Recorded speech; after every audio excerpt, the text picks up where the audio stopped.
Sitting posture is something that we will all be doing a lot of. It's so much easier when you have a firm, flat surface. So we're going to start here.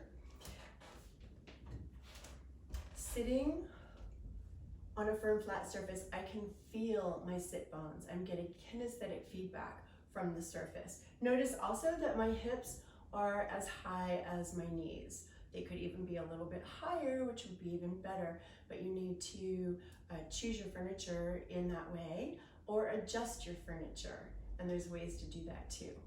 So the sit bones, if you start to slide back, it is a very slippery slope to rounded, stressing the back, stressing the neck.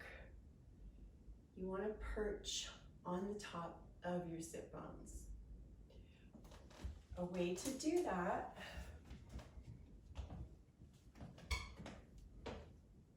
is if I'm here and I round, you can see what's happening, and then I come through the center of them and to the front. When I get off the end of the front, I'm arching my back. You know that's wrong, right? So you find a place in between, and it gives you neutral pelvis. Your neutral pelvis is where your pubic bone and your hip bones are in good alignment.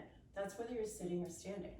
So that is a component of your spine, your sacrum, and then the lumbar spine, and then lengthen on up. And then your ears get to be over your shoulders, which saves you a lot of neck stress too. So there you go.